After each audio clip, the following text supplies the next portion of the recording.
I want to show you how the command history works in a second. So I'm just going to enter a couple of random commands in here. This is just adding a couple of host entries.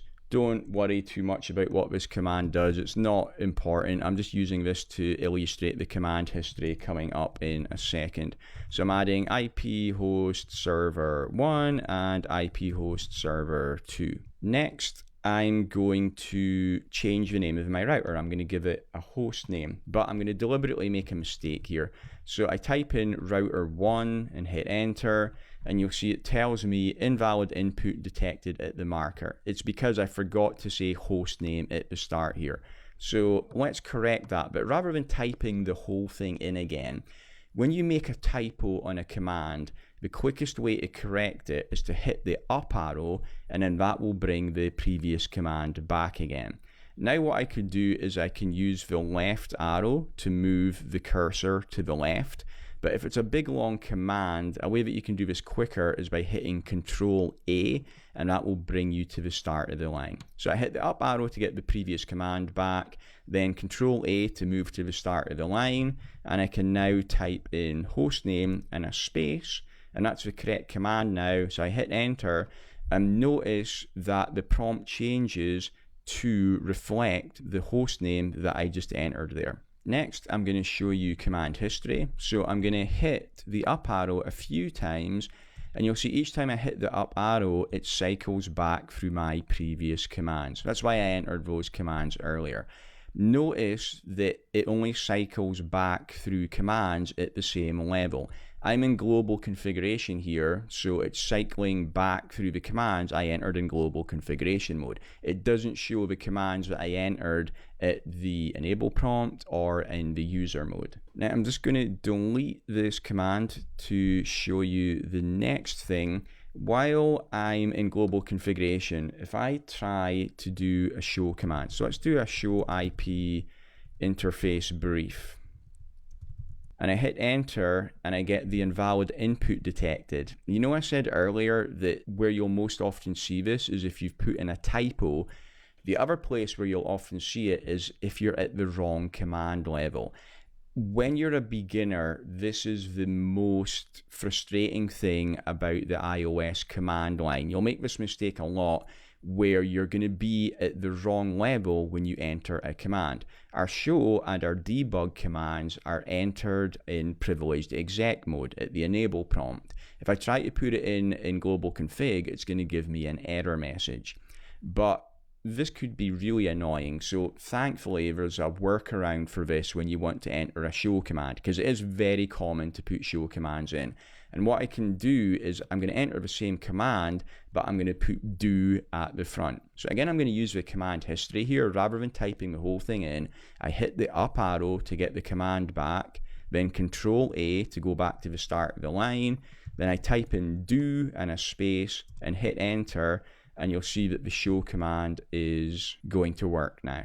And when you enter do, that will work from any level unless you're actually in privileged exec mode. At privileged exec mode, you have to do the show command without do. At all the other levels, you put do in front of the show, and then it's going to work. So far we've seen the user exec mode, the privileged exec mode, also known as the enable prompt, and global configuration. There's other levels when you're configuring something specific on the router. Meaning at global configuration, this is where I would do my global configuration for things that affect the router as a whole. If I wanted to configure a specific interface, I need to go to that level in the command hierarchy. So looking at my output here, I can see the interfaces I've got available on this router. If I wanted to configure interface fast Ethernet 00, for example, putting an IP address on there, I have to go to interface configuration mode. So to get there, the command is interface, and I'll use tab completion here. So interface fast Ethernet 0/0. And notice here that in the output above, fast Ethernet, that was capitalized at the start. Here, I don't need to use capital letters. iOS is not case sensitive. It doesn't matter if you use uppercase or lowercase, with one exception that we'll talk about a little bit later in this lecture. So I go to interface fast Ethernet 00, hit enter. You'll see that the command prompt changes again to show config-f, and I can see very clearly that I'm at the interface configuration level. If I want to drop back down a level, I enter the exit command, and that takes me back to global config. If I wanted to go to the enable prompt again, I would enter exit again, and that will drop me back to the enable prompt to privileged exec mode. Notice from here, I can enter interface fast Ethernet 0/0.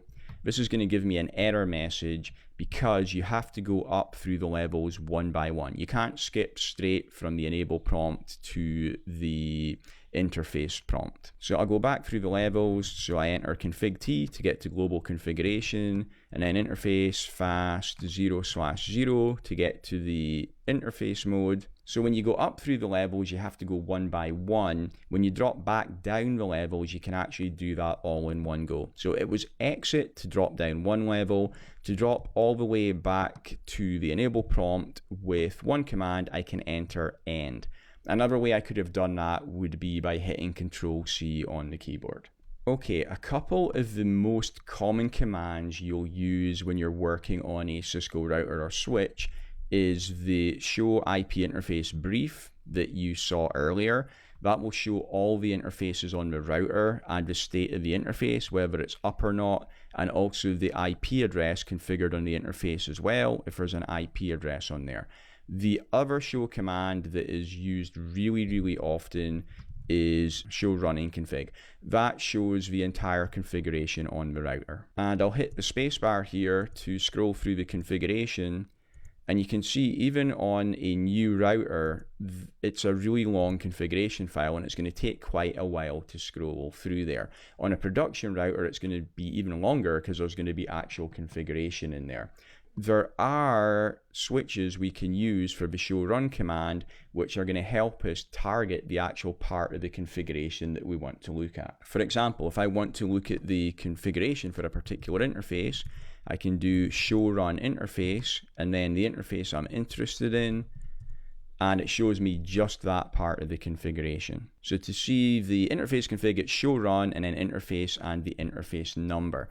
The other switches that we can use on the show run command use a pipe. And to give you an example of that, I can do a show run and then the pipe symbol, which looks like that.